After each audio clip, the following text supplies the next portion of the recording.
Okay, welcome to Voice of San Diego's 79th Assembly District Debate. I'm Scott Lewis, the CEO and Editor-in-Chief at Voice of San Diego. Very excited to host this discussion about the big challenge and big question about who's going to replace Shirley Weber representing the 79th Assembly District. We have all the candidates here. They're all plugged in. I'm very excited to have a discussion.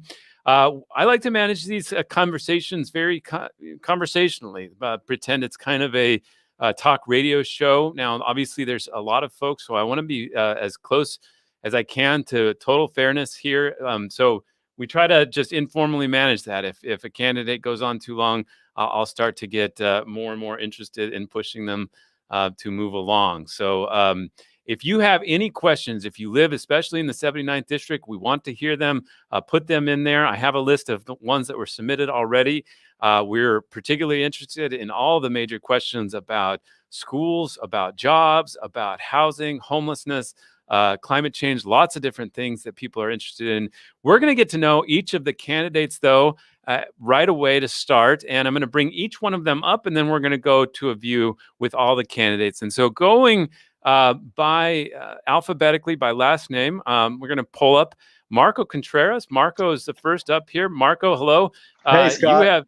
You have relied a lot on your bio to really introduce people to. Why don't you talk about who you are and what made you want to run for this district? Yeah, I was born in San Diego. Well, first of all, thank you for having me, Scott, and great opportunity to be here. But yeah, I was born in San Diego, grew up in Tijuana, Mexico, playing sports on dirt fields and rock fields. And then my dream came true when I was given the opportunity to play football in high school at Marian Catholic High School. And I remember crossing the border daily. It took me about 2 hours, but I thought, hey, nothing's going to get in the way from me fulfilling my dream. And I do remember the struggle to communicate with my classmates and teachers because I didn't know how to speak English. So we've come a long way. But I was the first one in my family to graduate from college too. And after years of struggling to make ends meet, launched a business. The business grew exponentially. And here we are now. So after everything that happened in 2020 and all of the injustice and economic harm that we experienced because of bad policies in Sacramento, we decided that we had to get involved. And that's why I'm running. I want to be a voice in Sacramento that represents the parents that have their children locked down, a voice that represents small business owners and people that just want to get to work. And I'll always advocate and promote for policies that are for freedom and power to the individual. So all right. Thank you for having me. Yeah, thank you, Marco. Appreciate it. Let's go to the next person up. We have Aeiramique Glass-Blake. Aeiramique, hello. How are you? Hi, Scott. Thank you so much for having me. Thank you. Now tell us a little bit about yourself, what you've been doing, and why you wanted to run as well. Definitely. So I am born and raised San Diego, California. Been here my whole life. I've worked throughout the 79th District. And really, my heart, I have grandparents that, worked in the fields. My grandmother got a sixth grade education because she was working in the cotton fields. And my grandfather served in the military and then went on to retire from the post office and then became a realtor. And my other grandfather is a bishop here in San Diego.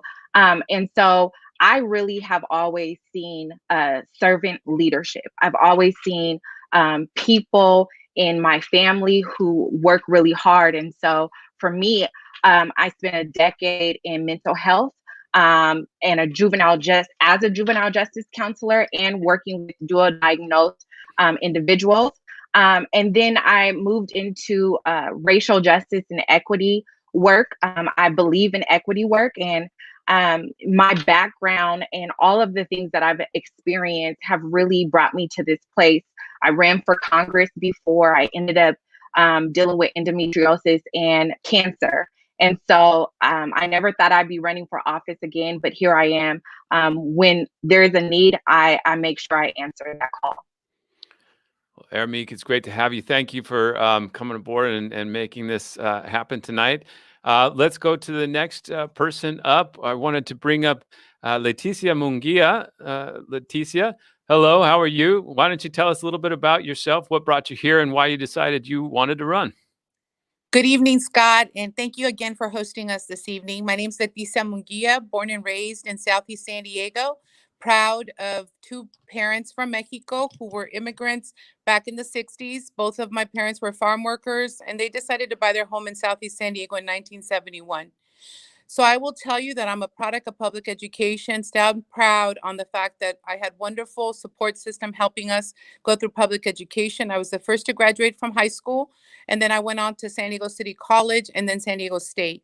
I've been doing community organizing work for about 30 years in many communities of color here in San Diego. I'm very proud of the fact that I had many teachers, counselors, and support staff at our schools that made my ability to be here before you today as a candidate for the state assembly in the 79th.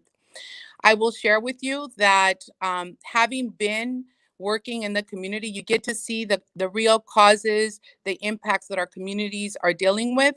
And the reason why I'm running is to make sure that we have a champion for working families, our students, and our communities in Sacramento. It's something that to me is very important. I've been a champion in the for labor families here in San Diego, and I'm committed to making sure that we build a tomorrow for all. Thank you for the opportunity. Thank you. Thanks for making the time to have this discussion. This is going great. Thank you all. You're making your points quick. Let's bring on our next one. This is Shane, Suzanne Parmelee. Thank you, Shane, for joining and spending the time. What have you been doing with your days, and what brought you to this decision to want to run for this seat? Hey everybody, Suzanne Parmelee. I teach at Bell Middle School. I've been a teacher here in San Diego Unified for 20 years. I'm on the front lines of what impacts our communities every single day and try to help our families and my own family navigate them. I'm third generation San Diego, born in 79. I'm raising a fourth generation here in District 79. And about a decade ago, I got involved with, I realized I needed to get involved outside of my classroom to advocate for my students and their families more. So I've spent the last 10 years, 8 years at the state level examining state legislation, working, paying attention to the budget, how is money spent through my union work with the California Teachers Association. So being on the PIC committee or being on student support services or looking at credentialing and professional development, how do all these different issues trickle down into our schools and then out into our communities. So you're in my classroom right now. This is what my students see every day. And there's usually a little bit of lip syncing going on while we're rolling into class. But I'm looking forward to the questions tonight. And I'd like to just basically take the experience that I've had over the last decade up to the state level and write legislation myself, as opposed to just trying to lobby politicians to do what's right for our families here in 79. Yeah. It's always easier to be in charge and make some difference. Thank you, Shane. Appreciate you coming on and making the time. All right, we have one more. Akilah Weber. Hello, Akilah. How are you? Hi, Scott. Thank you so much for having me tonight. Yes, thank you. You've been on this show with me before when we were dealing with some of what was going on with this summer's unrest and such. There's what have you been working on, and what made you want to run? Well, for those people who don't know me, I am also a native San Diego and was born and raised in the 79th District. I am the founder and director of the Pediatric and Adolescent Gynecology Program at Rady Children's. I'm also an OBGYN and have a practice through UCSD. I was raised by two parents that really instilled in both my brother and I the importance of community service and giving back. And so I've always been very active in any community that I've lived in. And in 2018, I successfully ran for City Council in La Mesa. Been really working very hard out there. And, we've been able to do a lot of good things in La Mesa. However, as an elected official, I understand the limitations that we have on a local level to really make impactful change, and that really needs to come from the state. And that's one of the reasons why I'm running. And the other reason is, as a physician, hopefully all of us are now well aware of the importance of having very healthy communities and the importance that everyone, every individual, every family needs to have access to quality health care, and that there are so many other factors that play into the health of a community, such as closing the achievement gap, making sure that there are good jobs, good wages, dealing with systemic racism, all of these things, social injustice, environmental injustice, all of these things are what we call the social determinants of health. And if we really want to make California a healthy place for healthy individuals and healthy families, then we need to have people that go to Sacramento to look at all of these issues with a different lens. And so that's why I've decided to run. Okay. Wow, that went really well. So let's keep going. I'm going to add everybody up here now onto the screen, and we can begin this conversation. Did I get everybody? I think so. Yes. All right. So thank you. Well, you all mentioned schools. Schools are on the top of my family's mind. Yes, I'm in my office as well as my garage. And my wife's working on my son's homework or work, whatever it is these days. And we've been having a lot of trouble. I'm lay my bias on the table. Like, it's been a real hard time, I think, for a lot of people. There is currently a debate happening in Sacramento where I would have been really interested to hear what Shirley Weber would have said about it, frankly, is as she's now in the Secretary of State's office. This is SB 86. It's a bill to try to incentivize schools to reopen their in-person learning experiences. This is the one that says the governor tried to say offer $2 billion to schools to reopen sooner. The state legislature has taken that back and said, how about we push it off a little bit and also allow for vaccines? That seems to be one of the biggest sort of contentious issues, is whether they could go forward or whether they should make sure that teachers and educators and school staff are have enough time to get the vaccine and ensure that they get the vaccine before they reopen a lot of these schools. Now, I was looking at the Assembly District. Let's pull that up really quickly. This is the district. It stretches from parts of San Diego, the city of San Diego, all the way around La Mesa, Lemon Grove, down through National City. It has all these little arms that stick into the different urban areas, and then down through South Bay. What an incredibly diverse and interesting district. But I think, if I'm right, most of the school districts within that district are not having in-person education at this moment. So let's have this conversation. What would you, if you were in the legislature in that seat that Shirley Weber had, what would you be saying about this bill to reopen the schools and to sort of incentivize schools to reopen? And I'm going to go to the teacher first to start us off. Shane, why don't you talk about your perspective on that? So SB 86 is greatly improved. It's a big improvement over what the governor came out with in December. I think he was scrambling, chasing his tail with the recall, and it backfired, and now more people are upset with him. There was another bill that came out that also was a little problematic. They clearly had not talked with teachers, and it was interesting because it was kind of like, hey, did you know some of our friends in the legislature just came out with this bill, and they're also starting with the hard open date, like regardless of all the other indicators when it comes to safety. So SB 86 is definitely an improvement. And I'm supporting it. My understanding is there is pushback from some other people at the state level, and there might be some convincing required, but that's really unfortunate because I don't want to teach in my kitchen. I also don't want to die or kill anybody in my house. The communities that have been hardest hit by COVID, if you poll them, they do not want to return to in-person learning.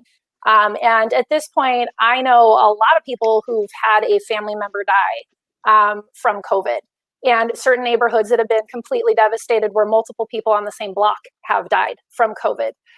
So I think the SB 86 is a good plan. It's looking good. I think the timeline is good. I think the prioritizing of our most at-risk kids, that's why I went into education. That's been my focus. So it's definitely headed in the right direction. But yes, we need to bring the community transmission down out of the purple tier. It needs to be in red. We're currently 7 times over purple. We're not even at purple. We're 7 times over purple. So and we need the vaccines. There's a lot of announcements. Encinitas, San Diego Unified said they want to come back April 12th. Are you saying that even that's too soon for you? So no, they didn't say they're opening the entire school April 12th. It was interesting to watch that get put out in the media. Both the union and the school district was like, that's interesting because nothing's finalized. So it's fascinating when the media is always ahead of everybody saying stuff, and then the district and the union have to come back afterwards and try to clarify. Okay, interesting. So shouldn't get our hopes up. I think Akilah, I think we go just ahead. need to actually look and see what the plan is, as opposed to listening to a newscaster who's just telling you stuff. Well, I think the source of that was Richard Barrera, the school trustee, said that we would be able, if we got into the red tier and if they had time to vaccine. Is that the conditions you would think would be enough? Okay. Yeah, absolutely. And the mitigation. So it's the 3 tiers, right? The 3 pillars. It needs to be brought down to red. We need to have vaccines, and we don't want to sit in a room that's going to circulate air that gets everybody sick. So, I mean, that's just science. That is science-based, not political whim-based reopening school plan. Akilah Weber, if you were in the legislature, what would you be saying about this situation? Well, Scott, I look at this from not only a medical standpoint, but from the fact that I'm a parent of 2 young boys in elementary school. And we've, had the challenges of dealing with at-home learning while trying to work and do a lot of other things. But, if I were in the legislative body, there would be a lot of things that would have happened very differently during this whole pandemic, to be quite honest with you. I do not agree with returning to school for those larger school districts unless you either have vaccines or you have mass testing. And the reality is that we should have been focusing as a state on what we said we were going to do when we first went out in March, which was to make sure that there was mass testing.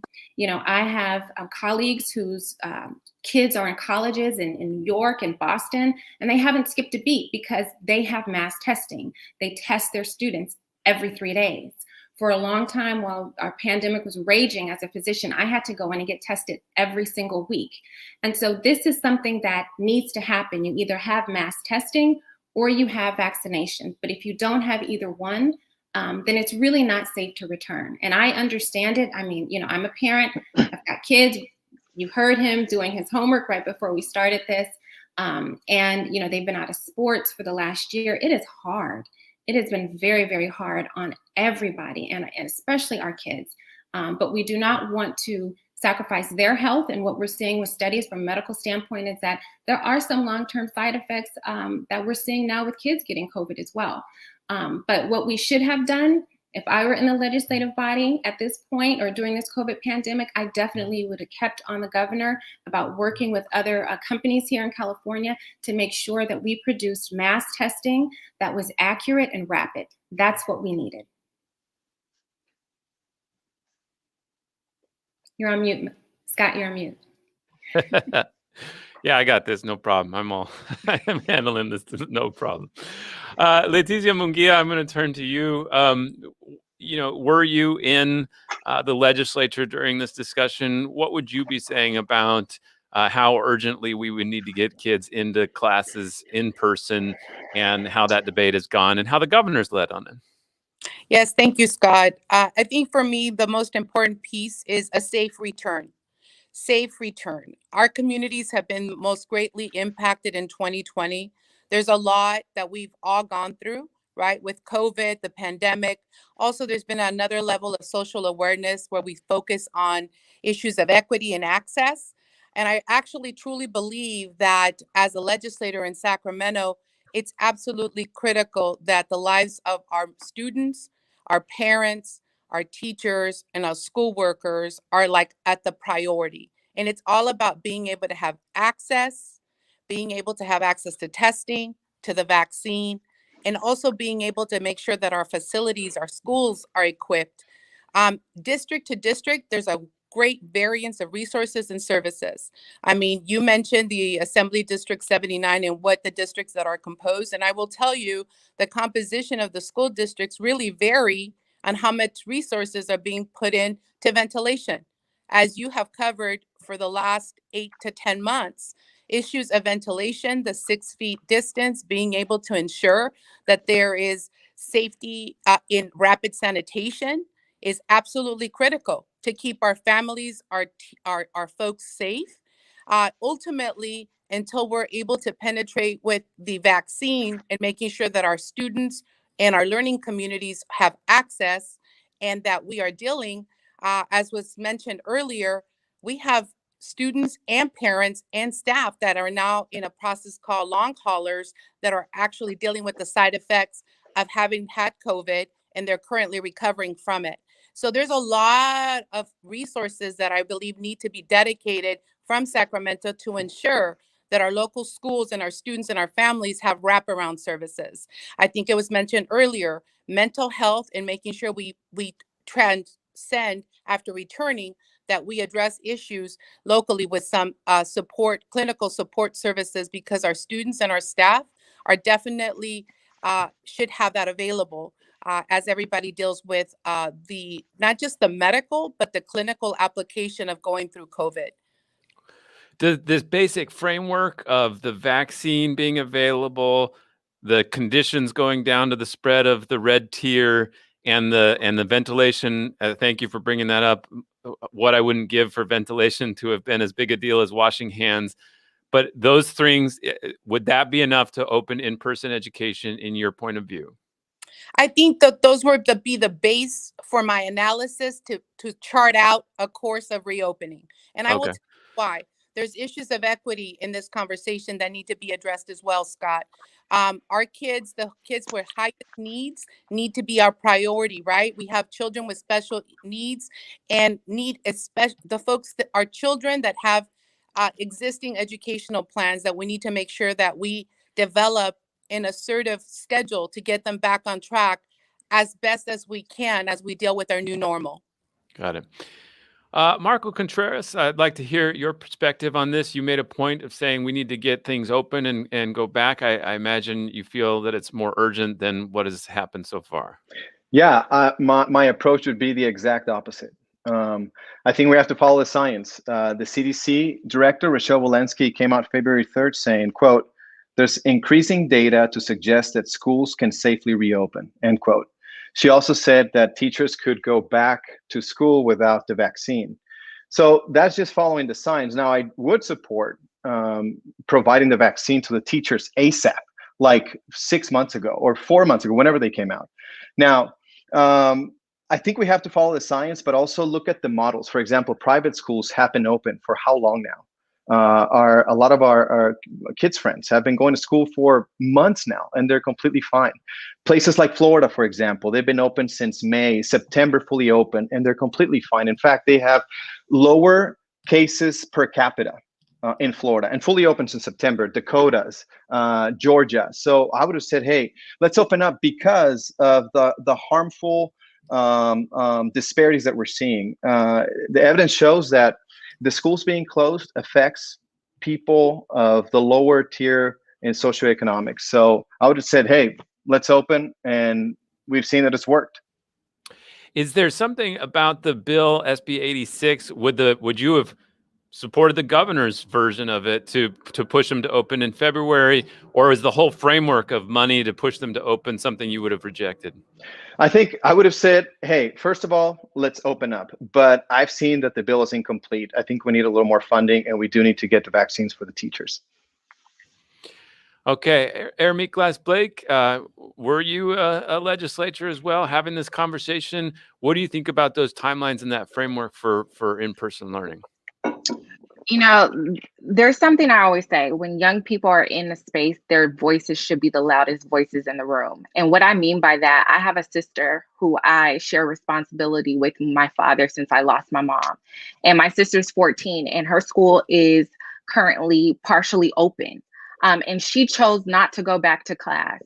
And she did that because she did not want to put someone like myself, my grandparents, in harm's way. And so I asked, what would it look like? And she said, bring me a plan. What do you think? And so I said this, and I know people have mentioned it today, but I said this a few days ago, if not last week. And I talked about how we needed to not just increase the ventilation rate and upgrade our filter system and have portable air cleaners, but we need to make sure that before any teacher goes back on campus, they are vaccinated. I'm not sure what other science people have heard of, but we need to make sure that our teachers are protected, our students are protected, and we also need to make sure that they have PPE. We also need to make sure that these resources are provided on an equitable level. Who needs what now? Who doesn't have these filters. A lot of these private schools and these other things that have these privileges have access. And we're able to get things that many of our public schools were not able to get, right? And so we need to make sure that we have all of these things in place. The reason why we're still in this situation is because people jumped the gun. I want to make sure that our schools reopen, right? I know what mentally this is doing to our young people and really mentally what it's doing to our parents. But we need to make sure we do things in decency and in order, and implement it on an equitable level. I'm curious what you all would think about actually mandating that teachers and students, or that school staff and students, be required to have the vaccine. The legislature has done that for other vaccines. Would you all, and we can just go through each of you quickly, would you support mandating this vaccine for educators and students? Dr. Weber? Well, first, you can't mandate it for students because the vaccine isn't approved for people under the age of 16. So, as far as mandating it for adults, I don't necessarily think we need to mandate it, but if someone chooses not to get it, then they definitely need to make sure that they're continuing to mask and do the social distancing and wear the face shield until we are completely out of this pandemic. But I would not advocate mandating that someone get this vaccine. And Leticia Munguia? No, I would not mandate it, Scott. I think that it's an individual choice. And I also know that there might be some existing health concerns that would help. The conversation needs to happen between the physician and the recipient of the vaccine. So my answer is no at this time. Shane? Yeah, no. And I think if you tried to mandate it, you just waste a bunch of time and energy arguing with people about it. The reality is some people are going to get it, some people aren't. Most people want it. And I have friends who they cannot take vaccines. They've had allergic reactions. And so they're hoping everyone else gets them. I think, I'm a parent too, with kids in high school. And I think the trickier question is, if you send your kids back to school, are you going to be able to find out if the teacher has had the vaccine? But then on top of that, we don't know yet whether or not the vaccines prevent somebody from transmitting it. So there's when we talk about science, and that would be the actual research from researchers, not, politically appointed people who are coming up with policy that benefits certain people more than others. The scientists are even saying, we don't know what this is going to look like in a couple of months. So to circle back on my earlier comment, subject to change when the new variants start hitting and we find out the vaccine works or it doesn't work or whatever else is happening. And I think we need to be fluid with this situation as opposed to just giving up and reopening everything. And I something to look at is check outside the United States how it's going in other countries too, because at some point it's not going to be a pandemic, it's going to be an endemic with certain countries who are not doing a good job handling it. Yeah, thank you. Marco, would you mandate the vaccine? No, absolutely not. I think it goes against the very foundations of our country. We're a country of freedom. I think it's up to the individual to choose. And yeah. Thank you. Aeiramique? No, definitely not. And I think in communities of color, there's a lot of distrust with our healthcare system and with vaccinations. And I think we need a lot of education and a lot of reassurance and a lot more information. I would not mandate it, but I would definitely encourage it. Marco, I do want to give you a chance to respond. It does sound like Shane Parmely addressed you and your experts issue there. I just want to make sure we have the chance to go back and forth a little bit. Did you have anything you would want to point out with that? No, I was just following what Rochelle Walensky said. And okay. And like I was saying before, we have states in our country that are doing it successfully. And I think it would be in our best interest to learn from them. Yeah, it's not just private schools that are open. There are public schools around. I'm curious, let's move on to some other issues with public education. One of the things that Shirley Weber pushed pretty hard, unsuccessfully several times, was an effort to make school districts more accountable for the money that they were receiving for English language learners, foster students, or areas with high concentrations of poverty. the government and the governor and the state legislature did make more money available for those areas. And she wanted to put some controls and accountability mechanisms in place for that. And she had a lot of trouble doing that. I'm curious for any of your perspective on why she did have trouble getting that through, and what whether that was a priority she should have had more support with. And I guess I would go with you, Akilah Weber. You watched that, I'm sure, a little bit. What's your takeaway from it? Well, whenever you talk about equity and equality, you really have to understand what the difference is. And so, if I have 20 apples and I'm going to come and give them to, 5 people, then everyone gets 4. That's equal. I've given them out equally. However, 1 or 2 people may have already had 4 apples already. And so those people are already at an advantage, and now I've given them more of an advantage. And so what equity does is it recognizes that, different people, different communities, have different circumstances, and you allocate your resources accordingly so that you come to an equal outcome. And so that's what she was always referring to. And there is something called local control funding formula, and that the purpose of that really was to allocate resources equitably. However, there was an audit done that showed that wasn't happening. And so, if you're really concerned about children and making sure that every child in California has an excellent quality education, has the foundation to go on and do whatever he or she decides to do, whether it's a trade or a 2-year university, a 4-year university, graduate school, then you really need to make sure that regardless of where your zip code is or the zip code of where your school is, that you are getting that same quality standard education, and whatever your community needs, whatever you need as a child and a student, you are getting that. And unfortunately, that's not happening in many, many, many of our school districts. And so that's really what she was fighting for, to make sure that we had equity in order to reach equality. And I'm very hopeful that is something that we will continue to work on in the future.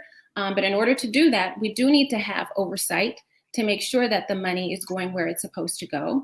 And not only do we need oversight, but we also need to make sure that the interventions that are being put in place are actually working. So if we're saying that we're putting more money in this district to reduce the student-teacher ratio, that we're going back and we're seeing an improvement in some of the interventions that we've used. So that, that's how I feel. Every student here that is in California public school should get a quality education, regardless of where they live.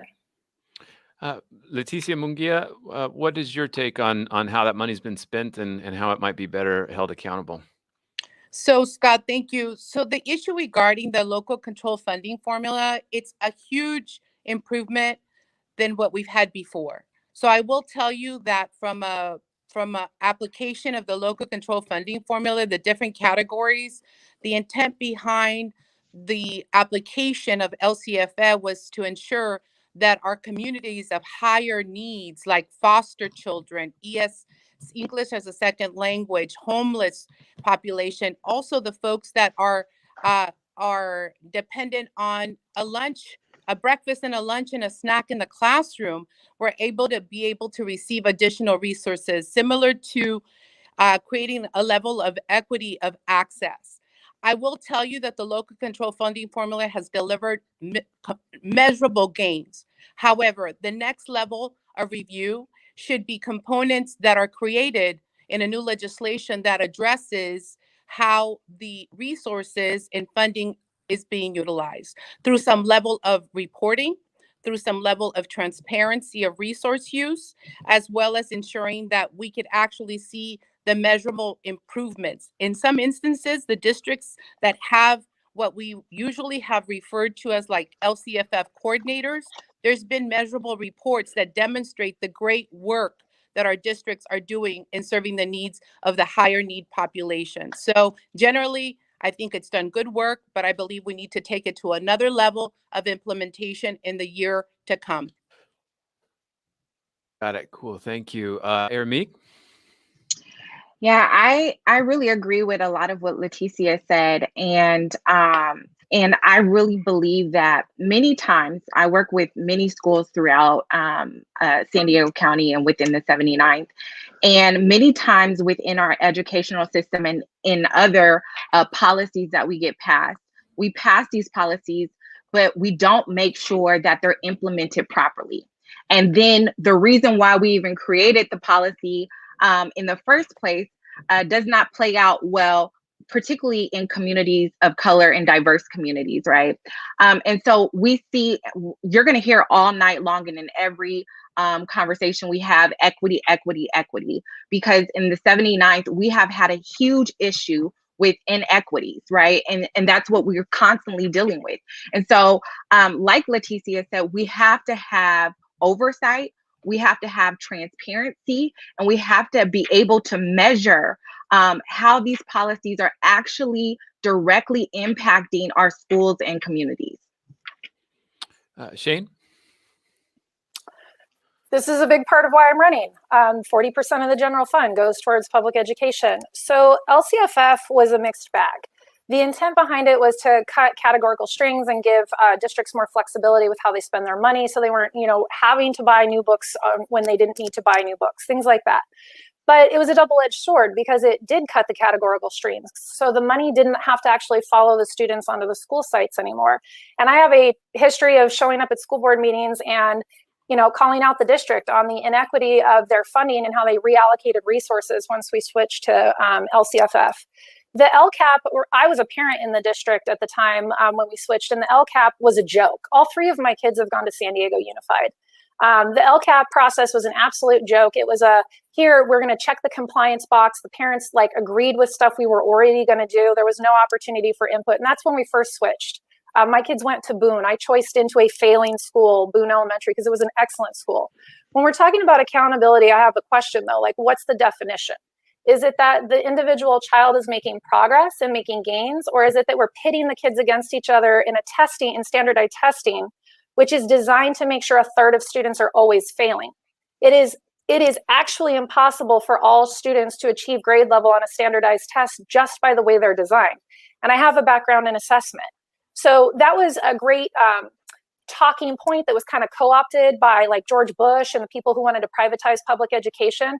And I was in for it, the soft bigotry of low expectations. This was my driving force when I first came into teaching 20 years ago.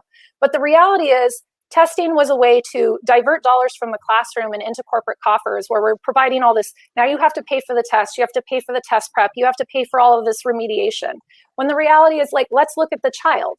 A child who went to preschool and has two parents who went to college is showing up in kindergarten with a different skill set than a child who's growing up in a family that does not speak English fluently. So, and then you're comparing those kids against each other and saying the kid who comes from the English learner family is a failure and making them hate school all through elementary school. It strips out the art, it strips out the fun, all of the whole focus. And that was a real frustration for me as a parent at Boone. The focus was on raising test scores the entire time. To go to the assembly and hear that the reason why we're doing a readathon, which I loved readathons, I'm a nerd. The reason why we read books is to raise our test scores. It's no, that's not why we read books. We read books to gain knowledge. So LCFF has been super problematic. The money is not following directly to the kids. The English learner program got in trouble. I was an English learner support teacher for 8 years. It was gutted. The district San Diego Unified got in trouble at the federal level and at the state level, and now they've been scrambling to try and reclassify kids. We need to make sure that money actually shows up on the campuses and provides extra adults to provide services and pay attention to those kids. Okay. Marco.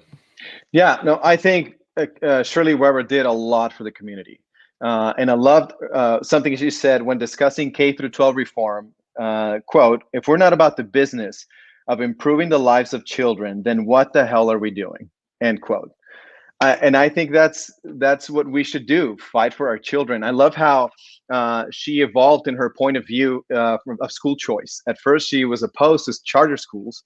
And then after she saw the results of Gumper School, she was so for it. And she said, "I went up against the teachers union because I'm an advocate for quality education and I'm not easily manipulated against charters."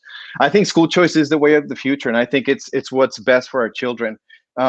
because school choice gives the parents an option that simply wouldn't exist without it. For example, if a kid lives in a rundown neighborhood, that kid would be forced to attend a rundown school. So having school choice, even the Heritage Foundation said that education choice breaks the arbitrary link between the price of a home and the quality of the education that a child can attend to. So I just love, and I would, if I was in Sacramento, I would continue on that work that she did. Akilah, you shook your head. I want to get at what you were shaking your head about. Well, I just wanted to correct Marco. Dr. Shirley Weber was never against charter schools. She has always been for any school, whether it's a traditional public school or a public charter school that is showing progress with all of their students, especially the Black and Brown students. So she has never taken a stance that was against charter. She's never taken a stance that was against traditional public schools. She's always been very, like you said, she's a great advocate for students, and she's always put them first and their academic achievement. So that's why I was shaking my head that she's never stated that she was against charter schools. No, I saw that in the early days, her position was different, and that it evolved after we saw the great success of Gumper School. I mean, there are many, many good charter schools throughout our district. O'Farrell Charter School, and that's where my niece, her granddaughter went. And in La Mesa we've got Helix. So she's never had a stance that she was against charter schools. She's for any school that is doing well by all of its students and its teachers, and especially for their Black and Brown students. Yeah, Erin Meek, I want to hear from you. Yeah, no, so I'm very much an advocate of school choice. I am a product of private, public, and charter. I went to Nubia Leadership Academy in elementary school. I worked closely with Helix High School and some other charter schools. And O'Farrell, they had some recent issues, and Gompers. But one of the things that I want to say is that although I'm very supportive of school choice, because different things work for different people. When we talk about equity versus equality, equity gives folks what they need. Equality just gives you a blanket. And we really need to address our educational system in a comprehensive way. And what I mean by that is I really, truly believe that when a charter school is not operating properly, we need to go ahead and shut them down, because that money can go somewhere else that is actually going to give our kids the right education. But I truly believe that school choice is huge, particularly, again, especially in the 79th district. Shane, you perked up when the mention of O'Farrell charter came up. What made you because I'm the bad school that's my school. Like when people talk about failing schools and the bad teachers, you're talking about me and my students. Mm-hmm. So it's interesting because I've been teaching at Bell for like 7 years now. And when a neighborhood school converts to a charter school, what happens is that neighborhood actually loses a fully public school. The kid across the street doesn't get to go to that school anymore. They have to apply to go to that school, and they don't necessarily get in. So when O'Farrell, Keeler, they basically don't have feeder patterns anymore. So kids either have to take a bus or go really far not to leave their neighborhood to go to a neighborhood school. Or they have to apply to get in. Every year I always ask my students, who lives closer to O'Farrell? And hands will go up, and I'll ask, why don't you go there? Or Keeler or wherever. And I'll ask, and they'll say, oh, well, my mom talked with the principal and they said Bell would be a better fit for me.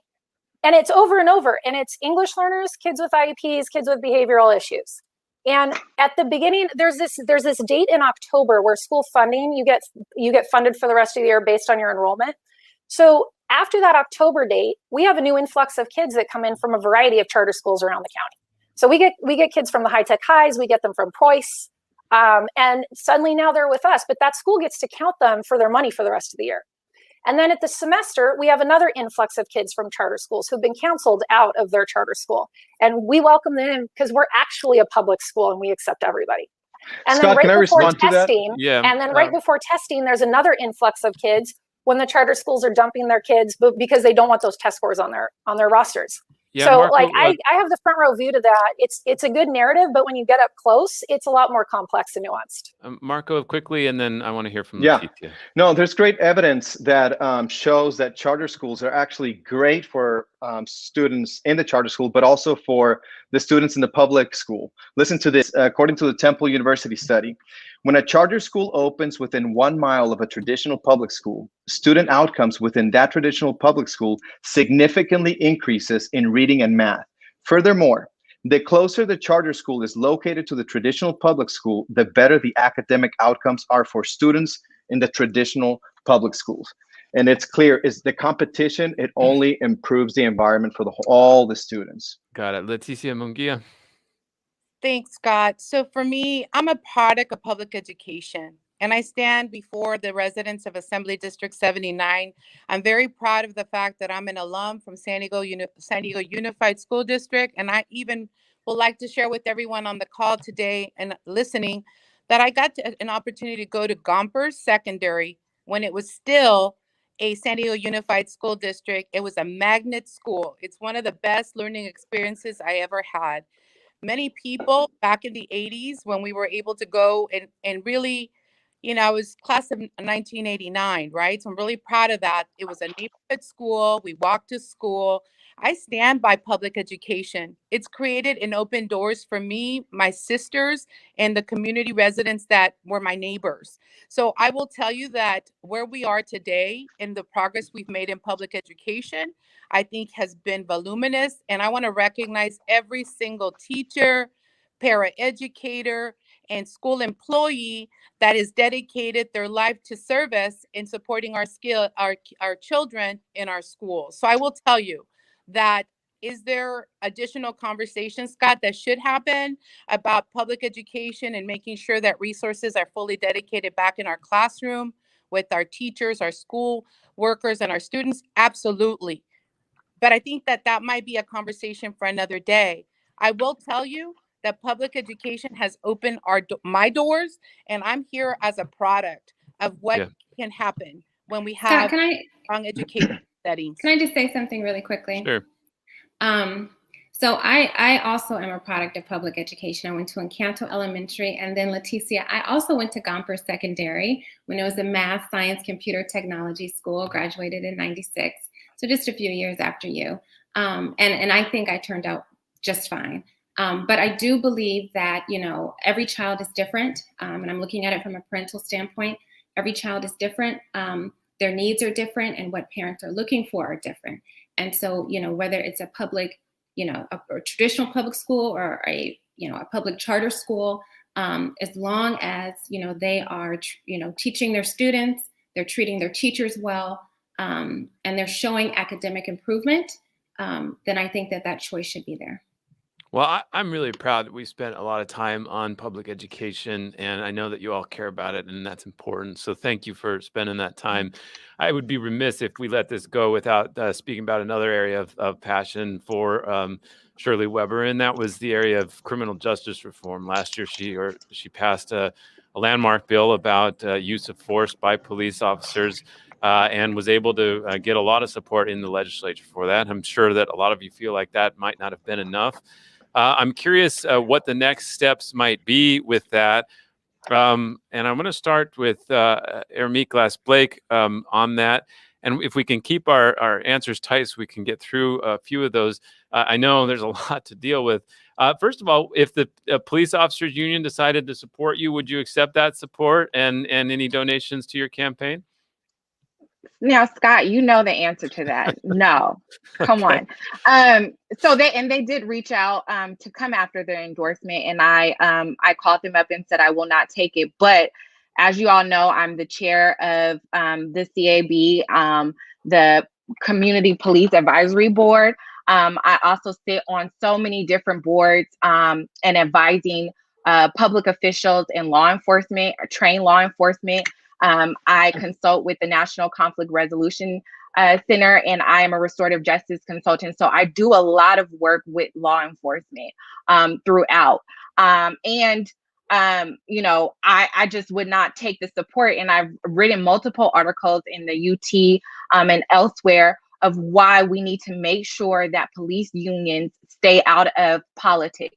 That is why we cannot get things done. And when we do get things done, they get watered down to get passed. We need to make sure that we're reimagining what policing looks like. Guardian versus warrior, public safety, law and order. We need to really look and see what that looks like when we reduce our communities from being over policed. But we also make sure that we are reallocating resources to make sure that we have counselors, we have rapid responders, we have actual programs and implementation that works, that reduces harm, reduces gun violence, all of those different things. So no, I will not take their support, but I'm always willing to work across the line with everyone, but I'm unapologetic about not watering policy down. Marco Contreras, I've always thought that Republicans missed an opportunity, in building bonds with people of color who are frustrated by law enforcement in their communities if they use their approach about suspicion about government in this way. Is there more you could do or could lead in building more trust with those communities and law enforcement? Well, listen, I am a person of color, first of all. And while I have great empathy for anyone that has ever experienced any sort of injustice, we have to look at the evidence. The police officers in San Diego have about 600,000 to 1 million stops a year. Only 2 to 3% of those are forceful interactions. Other places, big cities all over the nation would die to have those numbers, only 8 to 10 shootings a year. So I don't think that our police officers get enough credit or support for what they do. And if you wanted, I know defunding the police was a hot topic, which I would be completely opposed to that. Let me tell you why. If we ever went that route, they did it in Minneapolis. They took away $1 million in funding. And you know what happened right after that? Crime increased by 21%, property crime increased by 10%, and they had an increase of 1,000 incidents in crime. Ironically, shortly after, they tried to increase their funding because the police were demonized and they were fleeing. So I honestly think we've always done a great job at honoring our military, and I think it's time we honor our police officers. They're doing a great job. San Diego is America's safest big city, and I'm really thankful for that.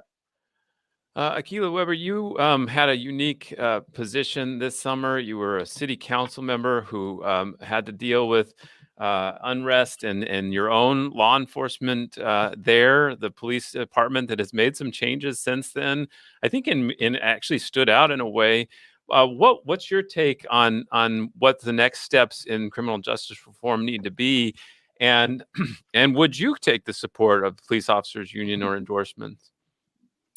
I would not take their endorsement. I would definitely work with them on issues that dealt with, reform or anything that tapped into their area. But I would not take their endorsement, nor would I take their money.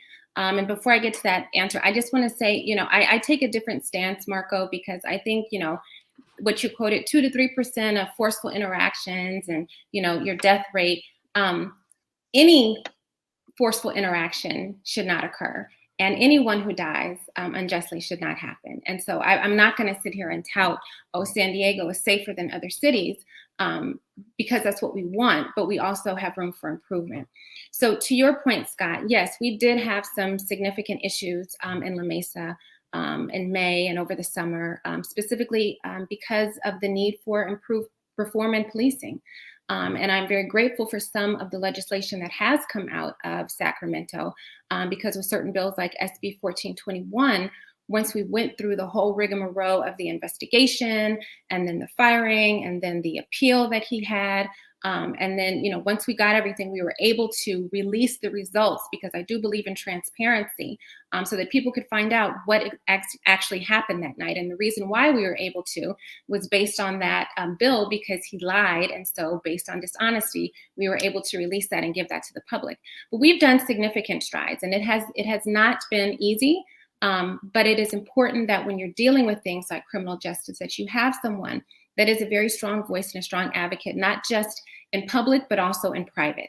And it does take working across the aisle and making sure that your fellow colleagues understand the importance of this. The reason why things happened in La Mesa the way it happened was because of years of not listening to residents, years of not listening to what was recommended. In 2015, a county judge told La Mesa that we needed to establish a Citizens Oversight Review Board. Our mayor said no, our council said no. In 2018, we had that unfortunate incident at Helix. We talked, it was blank, there was no movement. When I joined the city council, I said one of the things that I was definitely going to do was to make sure that we listened to the residents and that we established a Citizens Police Oversight Review Board. And that is what we've done, a very strong one for our city. And we're working with our city on establishing a new chief of police. And we did a full investigation to see what exactly happened at that time to make sure that it doesn't happen again. And that we are always have transparency and open communication. But there's still a lot of reform that needs to be done. And going through this process in La Mesa has shown me that there needs to be a lot more done in Sacramento. I know Senator Bradford had a bill that unfortunately died on the Senate floor because it wasn't voted on, that dealt with decertification of officers, because what we see is that these officers that do these behavior have a repetitive history of it, and yet they can always just resign or retire and go to another police force. So we need to deal with that. We need to increase the ability for some of these records to be released, and that's a bill also by Senator Skinner. And the California Legislative Black Caucus has been very strong on the issues of criminal justice, and I'm very honored that they have endorsed my candidacy. And if I am lucky to go to Sacramento, I look forward to working with them. Okay. I think one of the commenters wanted me to be comprehensive with everybody. Marco, I assume you would take the endorsement in support of the police officers? Absolutely. And let me just say this, violence should never be justified. And we should never let anything stand in the way of protecting our people in our district. So, and if anything like that will ever happen again, we should be ready and prepared so that our businesses and our people feel safe. Okay. Shane Parmely? Oh, Mika, your face. So I think I'm in a unique position here. I am the daughter of a law enforcement officer. My dad was a deputy sheriff, so I know what it's like to grow up in a house with somebody who is tasked with doing work that they are really not trained for. Like, my dad had a degree from Stanford. He was not qualified to do a lot of the victim interviews he had to do. Like, we need specialized trained people who, like, they went into psychology, or they went into social services, or they went into mental health to do a lot of the work that police are currently called in for. And there's trauma created on both sides. Like, it's a trauma. It's like, this is not a good setup that we have right now, where police are like the hammer and everything's a nail. And if you have a problem or something's happening, you only have one group of people to call in.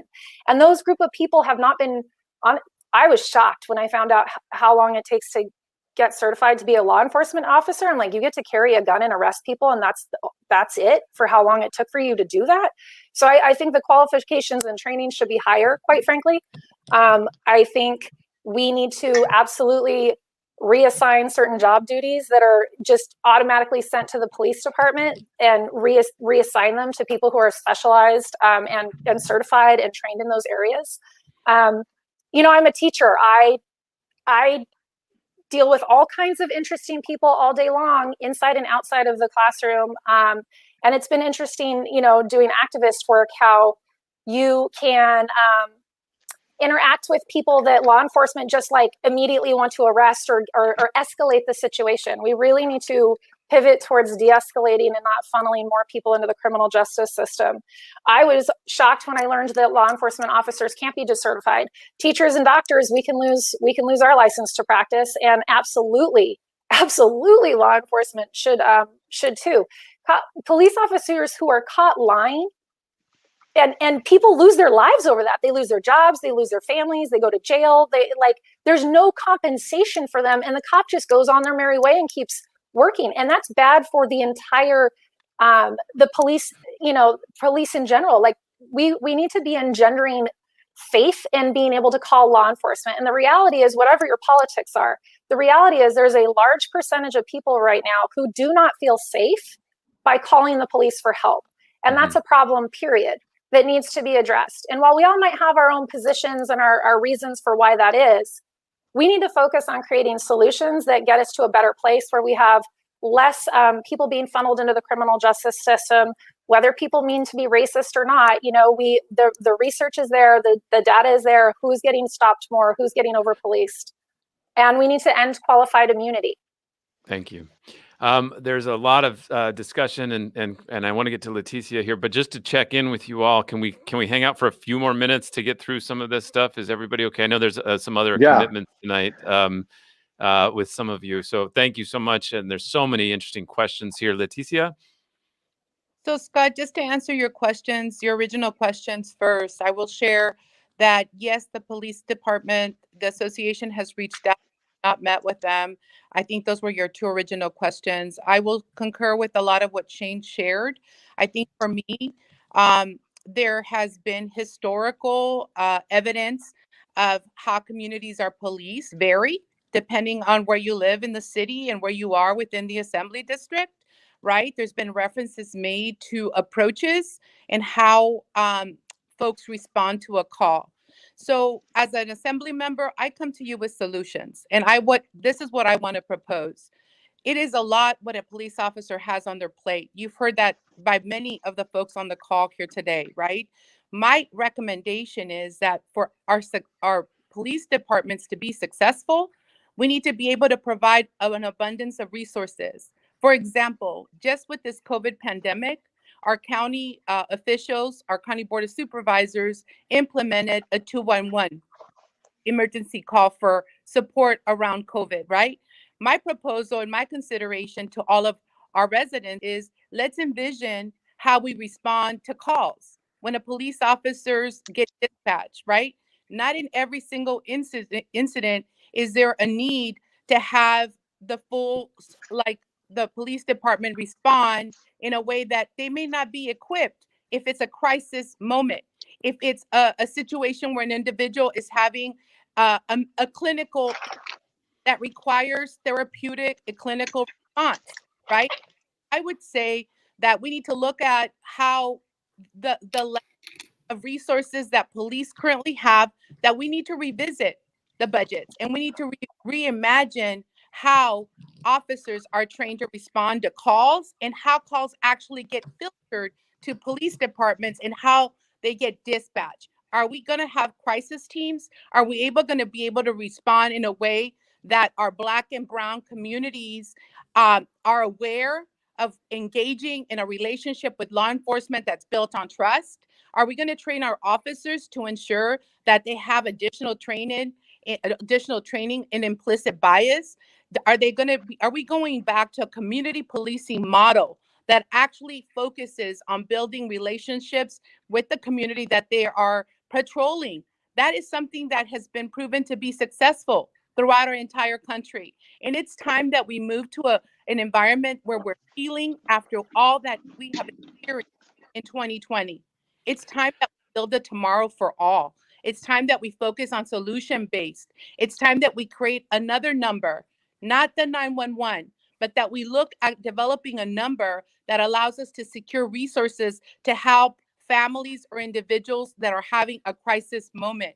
It's critical that we do that to ensure that police officers do the work that they have signed up to do. There's so many other issues that are complicating their ability to keep safe of the community environments that they're patrolling.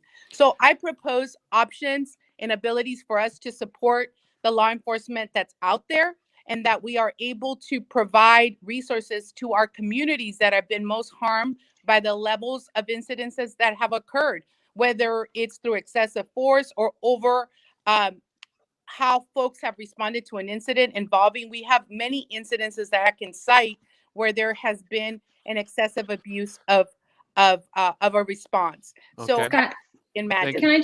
Can I just say something? What we've done in La Mesa to just really kind of bring this all together. Sure. And I do believe in reimagining what our police force should do. and the fact that they are oftentimes called out to do things that they're not necessarily trained for.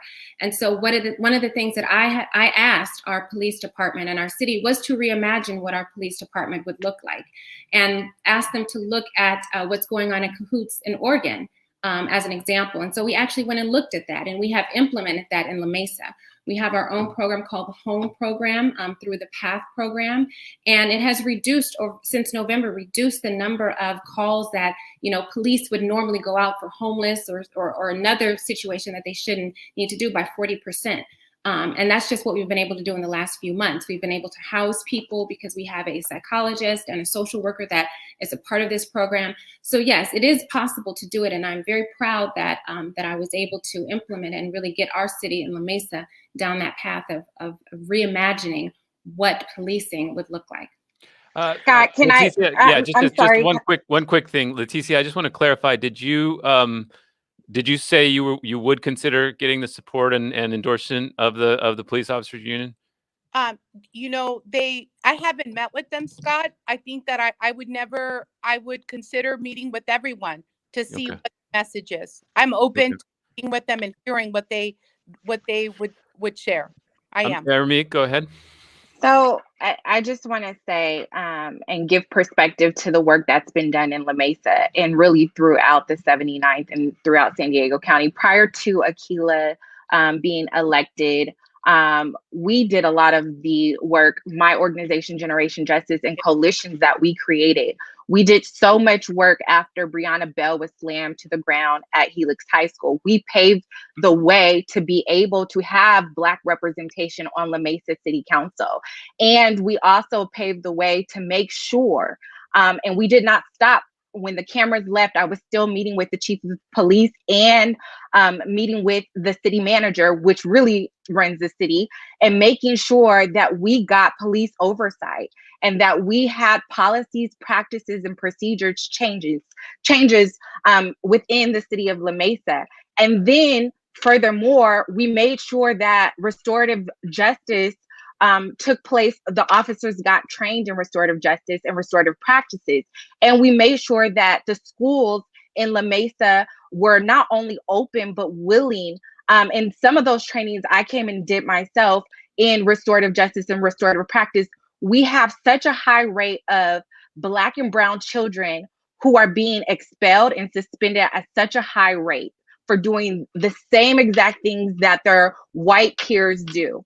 And so we wanted to make sure that our kids are not continuing to be brutalized and mistreated on school campuses, and that we remove officers from our campuses, because we don't need cops. We need counselors on our school campuses. We need resources. The officers, and I have to say this, the officers have been trained. We are dealing with a heart issue. Racism is a heart issue. Biases are things that we grow up with. We all have them, conscious and unconscious, right? We've provided so much training for police officers. And in order to get to peace and unity, we must first go through justice. And the thing about it is, we must make sure that officers who brutalize or kill or harm our young people or our people of color or people in general, disabled folks, our veterans, our homeless population, make sure that they are being held accountable. And that is not happening. And we have to do that at the state level as well. Marco, you were shaking your head at one point. No, just real quick. I have a lot of friends that are part of law enforcement, and these guys and women put their lives on the line for us to protect us. It is in our best interest, and to the viewers, it is in our best interest that we honor our police officers. If we've learned from history, if you demonize the officers, they leave and they quit, and that's exactly the opposite of what we want. Now, Shane mentioned disparities. Let me tell you something. There's an article in the Voice of San Diego, July 15 of 2020, that shows how the larger population of the homeless population is people of color. And did you know that 40% of all police stops are interactions with homeless people? That's why there are disparities. We need to give our police officers credit because they're doing a phenomenal job. And they have a wellness program. Listen to this. They bring in their officers where they deal with their mental and their emotional health so that they can process through their emotions and then send them out into the field and handle things effectively. They also have psychiatrist teams, civilians, sending out teams to deal with these types of issues. So I just don't think we talk enough about what a great job they're doing. You know what? And I have to say something about that, Marco. You know, the first time I heard about you was you announcing your run for office, right? And so a lot of us are not talking from what we read. We're talking from actual experience. A lot of officers are my friends as well. And a lot of the officers and officers of color who actually want to stand up for justice and equity and righteousness, they are saying within the department, they are not supported when they stand up and say certain things. I have a great relationship with Chief Nuzlight. That is not the question. Do we have some okay or good officers? We're talking about systemic issues, systemic racism, systemic implementation that we must change and must root out. And so I'm sorry that I'm not really sympathetic to what you're talking about from something you read, but I'm talking about what I and other people who I love in my community experience every single day. And so for you to show up with your Republican talking points is an issue for me. Well, I want to just bring another thing because, you know, Marco, I have in my role as city council member of La Mesa, you know, sat down with our chief of police and other officers. And, you know, even they will tell you, whether it's in public or behind closed doors, that when you have one or two rogue officers and it paints the whole picture of the police department in a negative light, they don't like that. They want to see change themselves. Okay. So, you know, you have to recognize the fact that it's not just, you know, it's not just this particular individual. When I looked at what was happening in La Mesa, when it turned into the riot in the evening, because of the actions of one police officer, all of those officers ended up having to deal with the actions of what happened because one police officer decided to approach a young African-American man unjustly and then lie about it. So, yeah, but you know, common sense would say to think that because of one or a few officers that are not doing a good job, to say that all of them are like that is not in our best interest for the community. And if you ever, you know, any organization, any business, you're going to find a few that are not good, and we need to deal with them. We need to get rid of them. Nobody's saying that they're all. Nobody's saying that they're all wrong, right? No one has said that. That's what the rhetoric sounds like. No. What I will tell you though is that there are policies and laws within California that make it extremely hard to deal with those one or two officers that are bad apples or who have gone rogue. And those are the things that need to change. Those are the obstacles that I came up against when I was trying to deal with that officer who did what he did at MTS. Those are the issues that the California Legislative Black Caucus have been dealing with and the bills that they're bringing forth. So when you're talking about decertification, you're not just saying just anybody in general. We're talking about repetitive behavior because that's what you see when you have these rogue or these individual bad cops. But I don't think anybody on here said that all cops are bad. We all know cops. We all have them in our family. We have them that are close to us. But we can't, just because there are a lot of good ones, we cannot ignore the few that are bad and are painting a negative picture of the entire police department and end up having significant harms to cities and residents. Okay. If that's the thing, then why wouldn't you guys accept their endorsements? Because it's a systemic issue. Why are you not willing to hear that? It's a systemic issue. When you take money from police unions and police associations, a lot of the work and the policy that you are going to try to get done, they're going to try to stop that. And I'm not expecting anything from you. But as for the rest of us, when we try to get policies done, Dr. Weber's bill, the bill looked a lot different initially. AB 932 looked a lot different, but it had to get watered down. Why? Because police unions came to the table and wanted to try to negotiate. And this is why we still have some of the issues we have today. When you take union money, when you take money from special interest and establishment, then you are going to adhere to what they want you to do and not what is in the best interest of the community and the people. And that is why we keep coming up short every single time. I think, and I would agree with that. We got to put the people first. I think that's this such interesting rhetoric. I mean, Marco, would you take the endorsement of the teachers union and some of the restrictions that come along and some of the goals that they bring along with that? I don't think they would want to give me an endorsement or anything, so that's not even a question. But I think that's kind of an interesting. So I've actually been endorsed by the California Teachers Association. I think I failed to mention that earlier, and I'm not sure what restrictions you're talking about. I just mean as far as willing to get rid of the bad apples is what was discussed So before. it's let's talk about that for a second. It's always fascinating that the teachers union gets blamed for that, because we don't give credentials, we don't hire people, we don't evaluate people, and we can't fire anyone. That's administration, and that's the district. I've seen teachers get fired. The myth that teachers don't get fired is a myth. Nobody's due to privacy. Nobody's saying, "Hey, we fired this teacher." And then secondly, I've actually seen a good teacher fired. The admin was a horrible person.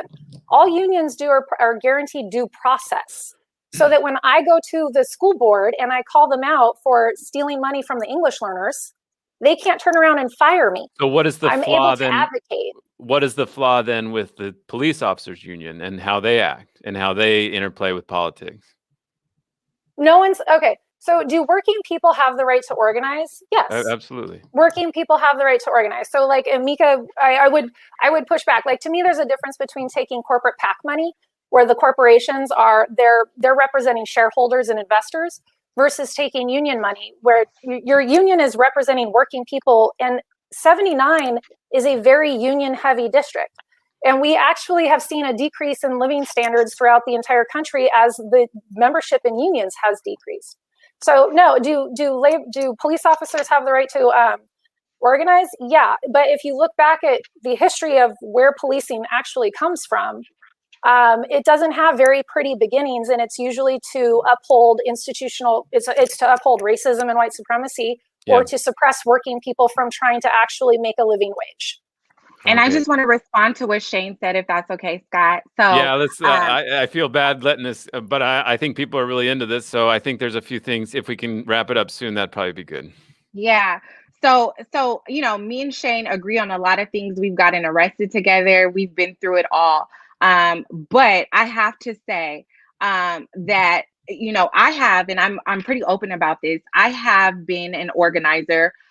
For many years. I was an organizer with SDOP, and we were a part of an Invest in San Diego Families, which is a coalition of many unions and county workers.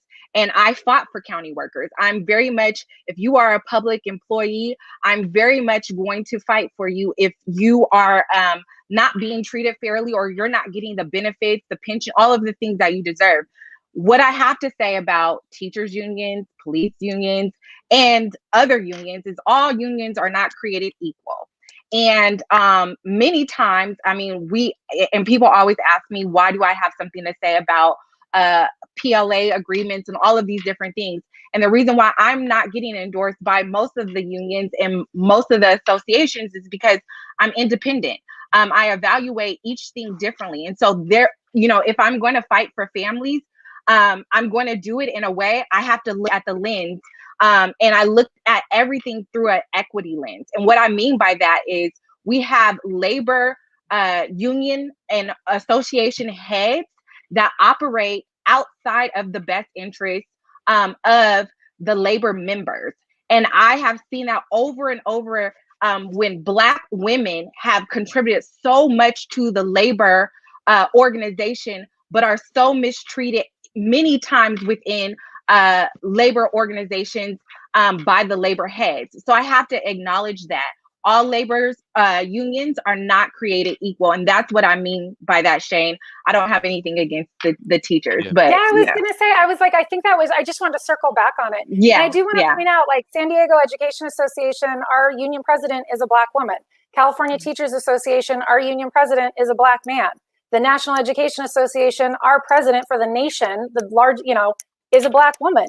I agree that not all unions are created equal, and that's actually how I got involved in my union. Was I started a reform caucus because I was dissatisfied with what my leadership was doing. But unions aren't people who sit in an office. Unions are the workers. Like, I am the California Teachers Association. Teachers are the union. So this myth, this talking point that the union is not the worker, really, it needs to get cut out of the public conversation. Like, not specific to you, just in general. I want to hear from Leticia too, because she is actually part of a union. But go ahead, Erin Meek. No, I just wanted to say, I think this race, the 79th race, Shannon, I don't know if you would agree.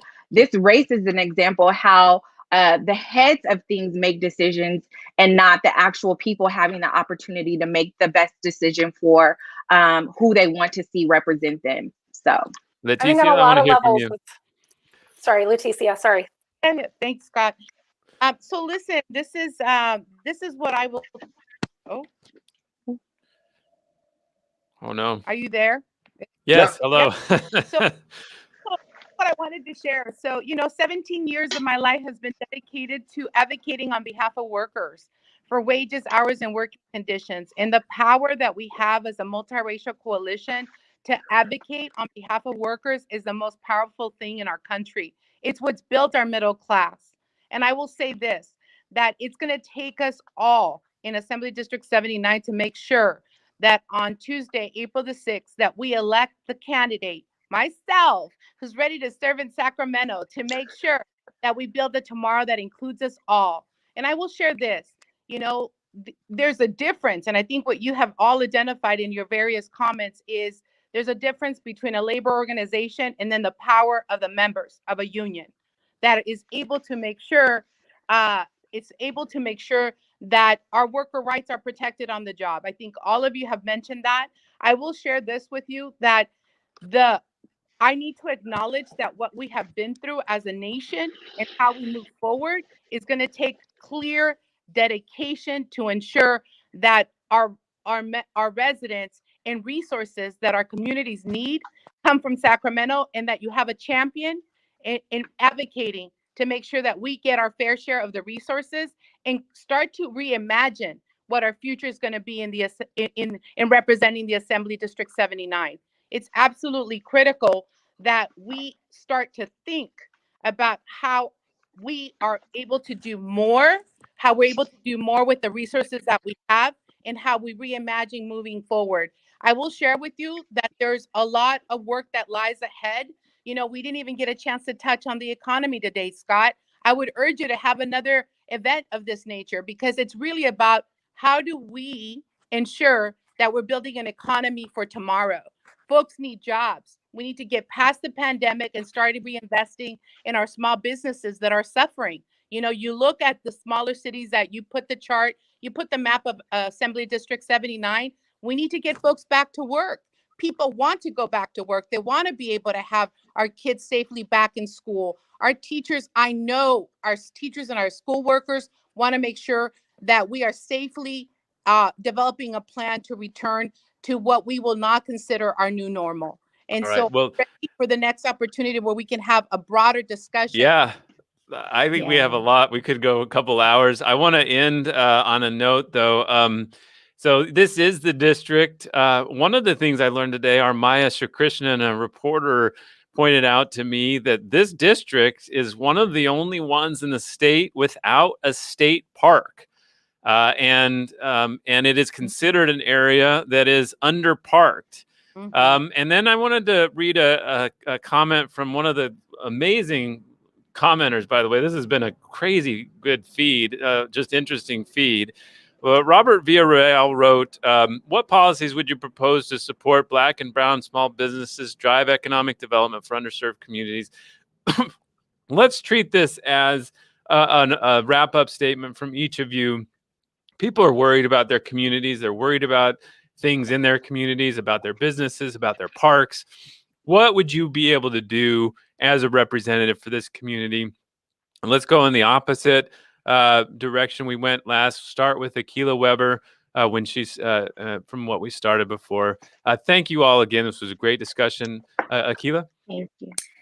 Thank you, Scott. Thank you to all of the other panelists on today, all of the other candidates for the 79th Assembly District. This has definitely been a very lively discussion but we've touched on some very important issues that the residents in the 79th District are really concerned about. And as someone who's lived in the 79th District for over 25 years of my life, I'm currently an elected official within the 79th District. I understand these issues intimately. When we start talking about helping small businesses, that's exactly what I've been doing as a member of the Mesa City Council, putting funds aside for different grants, making sure that the funds that are coming from Sacramento, and if you look at the budget, there are more funds that have been allocated for small businesses, and specifically some that are for nonprofits, multicultural nonprofits. But making sure that you're working with those at the local government level to make sure that all of those small businesses that really make every city unique and really help the city to maintain and be viable and grow, that they are getting the support that they need. Making sure that we are going back to school safely. Making sure that above all, we are making sure that our communities are healthy, our families are healthy, and that we are prepared if we ever end up in another pandemic like this. It's not, from a medical standpoint, we always know that there are viruses out there, and because we're all intertwined, the chances of something like this happening again. But the question is, will we be prepared better next time? And that's what I think that we need to do. Make sure that we don't have a situation where our businesses are hurting, our kids are out of school, and our economy is just tanked. And I have the experience because I'm an advocate as a physician, as an elected official. I've worked within the community. I am a leader in the Democratic Party, and I would love to be able to be your elected official for the 79th Assembly District. So thank you, Scott, for this amazing opportunity. I am here for healthy individuals, healthy family, a healthy democracy, and overall a healthy California. Thank you. Thank you. All right, next was Shane Parmely. Shane? Hey there. So we're answering the question, or are we doing our wrap up? Both. I wanted to add my own texture to the question and the wrap ups, which is okay. There is Under Park. There is a lot of people worried about their community. How would you be able to serve them? Yeah, I agree with that. I live in Bonita. I sit on, so it's unincorporated county. I sit on the Sweetwater Community Planning Advisory Board out here. And we have a lot of, we do have a lot of open space in 79. And I'm a state park junkie and a national park junkie. So I'm a big fan of them. And I think we should have more. And I think they should actually be resourced a little bit better so they're maintained, because we have more people, the state's growing, more people like to actually visit the state park system. The issue with businesses, I think statewide, we need to look at a couple things when it comes to businesses. So we need to look at what's happened to our small businesses over the last year that have not qualified for PPP, or they could stay open, but then their business basically stopped, and so they lost income. And then also, how are we going to support the start of new businesses? Because we don't want the economy to grind down and stop. So it's really frustrating that Prop 16 did not pass, but I think that we do need to do at the state level. We already have economic zones targeted for lower socioeconomic zones or underdeveloped areas that we could do targeted push-in grants for small business. And because we absolutely do need to create more mentorship programs and figure out how to cut through some of the red tape to help people get started on their entrepreneurial adventure. Business is not my thing. I have business people, friends, and so I appreciate the struggle that they've gone through over the last year. It's been very frustrating to talk with my friends about closing and opening because they want to support the schools, but they also own a bar or a brewery, and they're making us close, and they're not giving us any support for it. So I think, and that's one of the reasons why I'm running. I was very frustrated over the last year with the lack of action and urgency at Sacramento. And it just feels like the people who are up there have either never had to struggle or have forgotten what it's like to struggle and work your butt off and still barely make it or not make it. So I would like to represent us at the state level in 79, Suzanne Parmelee. You can find out more on my website, shane.com, shaneparmelee.com. Shane.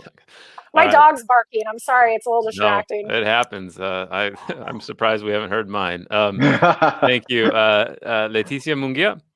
Thank you. Thank you, everybody, for the opportunity to come together tonight. I did want to share that as a final comment. You know, my message in moving forward in Assembly District 79 is that we build a tomorrow for all. And that's going to be based on responding to your two specific questions, Scott. Yes, parks are necessary, but more importantly, we have to have parks that are safe in our communities, right? We have to make sure that if a family decides to go to their neighborhood park, that they're clean, they're safe, that the families are able to travel safely, whether it's a walk or a vehicle, that our local greenlands are maintained and that they are cared for and that they're beautiful for being able to use and access. The second question regarding our communities, our small businesses. This is what I will say. This pandemic has really induced it's induced a recession. And a lot of our small businesses, I met with business owners in Lemon Grove a couple weeks ago, and the devastation of the economic loss that they have faced, it's been detrimental. In some instances, businesses have completely shut down, and that is where we have not only local jobs, but we also have investment in our local community infrastructure. Today, I'm happy to hear and I'm happy to share with all of you that the Latino Caucus has endorsed me in the race. And I think it's important for me to share with all of you today is that there is money coming. Effectively, earlier today, there was a new economic benefit package that is $2.1 billion in grants to small businesses that allows small business owners to receive grants in amounts up to $25,000 for their businesses to ensure that we invest in our local economies and are similar to a Lemon Grove, a national city, to make sure that our small businesses, our mom and pop shop local, that they continue to stay open and reinvesting in our community. As the assembly member for the 79th, I'm very thankful for the opportunity to share our message today. I stand with my AFSCME District Council 36 family that's endorsed me in this race, as well as AFSCME Local 127, with a lot of our local elected officials who've supported me in the race. I want to thank you, Scott, in the audience and all the participants for being here today. And I look forward to a robust conversation. We just started the dialogue, but know we have 41 days to the election, and know that I hope to count on your support on election day. Leticia Munguia, your first option on the ballot. Thank you. Yeah, great. Thank you. That was a great speech. Aeiramique Glass-Blake. Yes. So, I'm very much supportive of making sure the 79th in particular has the parks and recreational areas. In some communities, we have liquor stores on every corner. And I have fought to make sure that we have community gardens and that our children do not see corner stores on every corner. And that we're able to get grocery stores in our district that provide jobs. And our community is so beautiful. And so I'm very much in agreement and will be pushing for more parks in our district. But to go into the small business and entrepreneur issue because of COVID recovery is so important. People are hurting, communities are hurting, individuals are hurting, families are hurting. And I think, we cannot have a conversation about economic development without having a conversation about workforce development and making sure people have training and education to be able to get a dignified paying job. That is so important. And in many ways, the 79th has been left out of that conversation. And I'm here to have really hard conversations. I've always been a fighter for the 79th. I've always been a fighter across different party lines, political lines, but I have never bowed down to special interests. And if you elect me as your 79th assembly person, I will definitely represent you in so many ways, in a comprehensive ways. Look at everything through an equitable lens. Look at everything through who does this help, who does it harm, and if it harms anyone, I'm not for it. We have to get policy change that works for all of us. We have to stop taking politics as it is. We are no longer going with politics as usual. And I think in this race, there is a clear difference between who is bought, who is bossed, and who is independent and who is going to do the best interest of the people. Whether you are Republican, whether you are Democrat, whether you are progressive, conservative, whether you are a child, whether you are an adult, I am going to fight for you like I've always done. So you can vote for me on April 6th, but you can also check out my website, which is vote4agb.com. I definitely need your donations. We need your help. I'm connected to the community. I've been doing the work. I didn't start in 2018. I started this a long time ago, and I will continue to show up for you. All right, Marco Contreras. Yeah, no, thank you, everyone. I love that we can respectfully disagree. And thank you, Scott. In 2010, I was going through a very financial, a hard struggle. And we couldn't make ends meet. And we found ourselves looking through, all the drawers and the cushions and the couch for money. And my mom was actually helping me at the end of the month. Every month I call, Mom, I'm not making it. She would send me $100, $200.